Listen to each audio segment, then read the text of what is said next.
My name is Tom Holkenborg, also known as Junkie XL. I had an artist career for 25 years, but now more people know me as a film composer.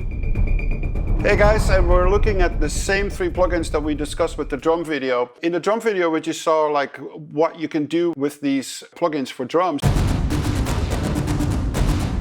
The drum sounds like super exciting and super wide and very like energetic, and the bass just completely disappears to the background. So now that we have the settings with the 5 plugins that we did on the drums, now we're just going to look at the bass to see like, okay, how can we make that more exciting? So let's quickly play what that bass track is without any processing on it. As you can see, the plugins are all on bypass.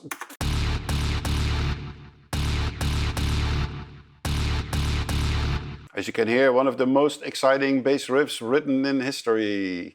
In this case, I want to look at the compression first instead of the EQ. So we're going to switch the compressor on and we're just going to play a little bit with the parameters.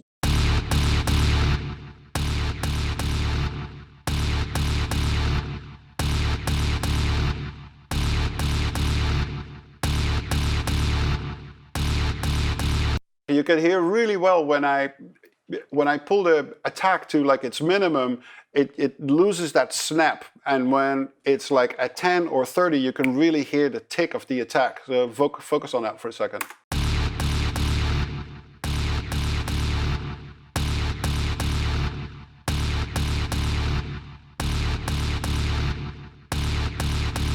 So I'm going to settle on like an attack of 3 milliseconds. It makes the attack a little less, but then it keeps enough of it to keep it like that aggressive punch. I'm just going to...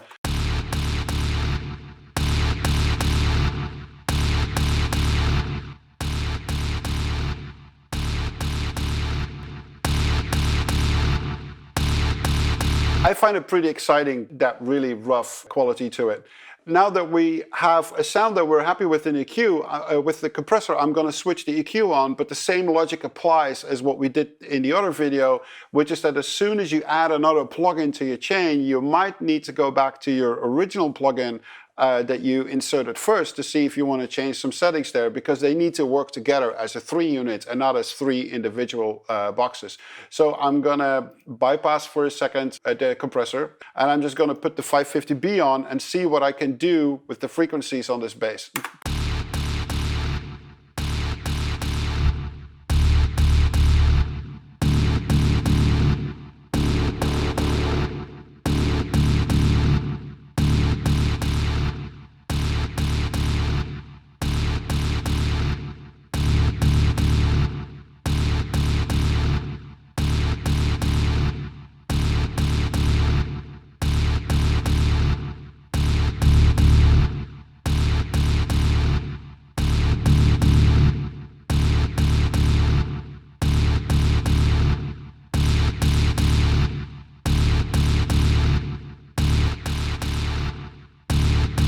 What's interesting with this sound is that I actually really like the way that the EQ brings out some of the resonating qualities of the bass, so that apparently happens a little bit around 100 Hz and 180 Hz.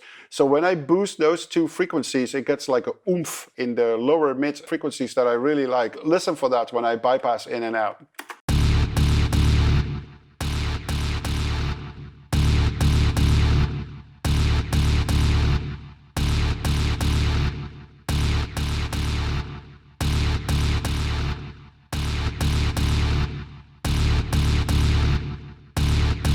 So I really like that quality. I went a little back on the 180 though. I went from 4 to 2 dB, and on the lower frequency, I stayed at 4 dB around 100 Hz. So it gives like an extra oomph with that. So let's switch our compressor now back on and see how the 2 of them sound together. And then I'm gonna bypass the chain so you can hear how it's without. So the compressor is overdoing it a little bit at this point because of the extra frequencies we boosted. Therefore the signal gets a little louder, so the compressor gets hit harder. But I don't necessarily want that, so I'm just going to back off on the threshold a little bit.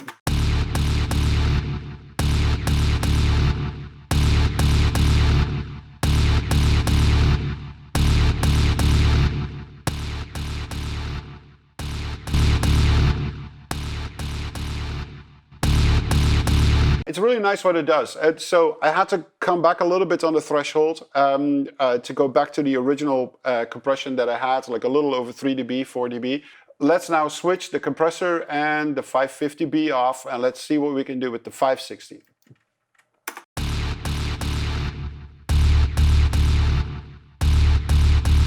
Now the cool thing immediately I can already tell is that with the lower slider 63, I'm able to really get to that lower quality note that is part of this bass that is really now there, and without the EQ it's not there. So let's go in and out on that one.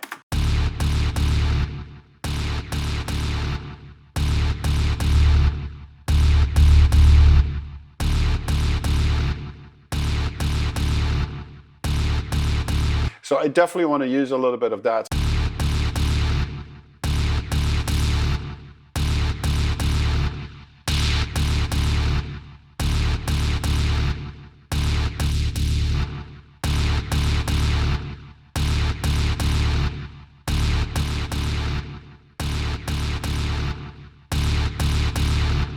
So it adds a couple of really nice qualities to it. So I now want to see how it sounds with the other EQ to see if I overdid it. I'm going to leave the compressor off for now.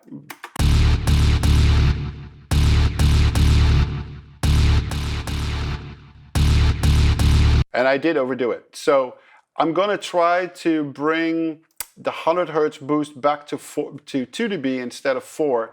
And I'm just going to play with these parameters a little bit down here and see if I can get it a little cleaner.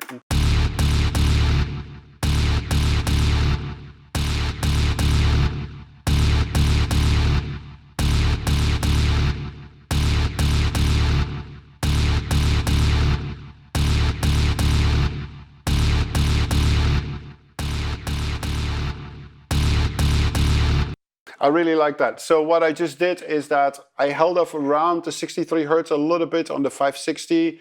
I pulled the 550B back to 2 dB. And what's interesting too is when you have two EQs in a row, which one EQ you take a little bit of frequency out, while on the other one you start boosting it a little bit, and you get really interesting results, especially if it's a graphic EQ and a parametric EQ like in a row. So what I did here, I boost around 180, I boost around 100, but then I'm taking a little bit out like around 125, and then I boost like 2 dB on 250. You get this really interesting shape of the different qualities of an EQ, like how it's actually frequency actually being taken out and how they're being added in. I know there's an old school thought with EQ that is like you should technically only take frequencies out and do not add frequencies to it for a more natural approach. Where equalizing is just a tool to repair things that are not right in the original signal. But for me, EQs are like making music, you know, it's like a modular synth, it's like making, you know, crazy sounds with it. Even though in this case, I'm using them somewhat on the safe side because we're having a mix session here. This is not a music making session, but we were able to make the drums more exciting, and I hope to get the bass to the same level of excitement. And then we'll play the two things together and see if they now match up to each other in fullness and thickness. So let's add the compressor to it and see what it did. Again, because of the EQs that we boosted, my threshold is a little overboard, so I'm just going to pull it down.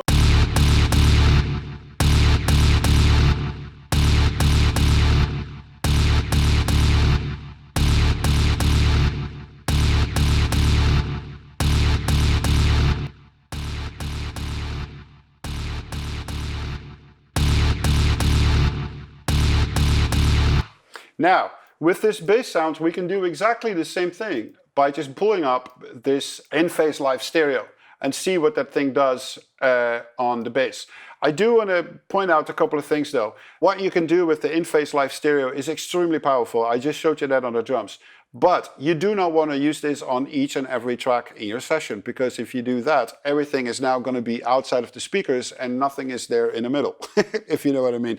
So good mixing is that the signal is spread out through all sides of the stereo field. So certain things are panned in the middle, some a little bit over there, some a little bit over there. And then a plugin like this, you can make things like really wide outside of the speakers, which can be a very powerful thing in film scoring to make things sound like really like all around you, especially when layers created with this are being pulled in Atmos speakers or in the surround speakers. The idea of like phase shifting different channels from each other makes it really feel like super, super wide. So it's a very interesting tool. I just want to see quickly what this plugin would do with this bass sound.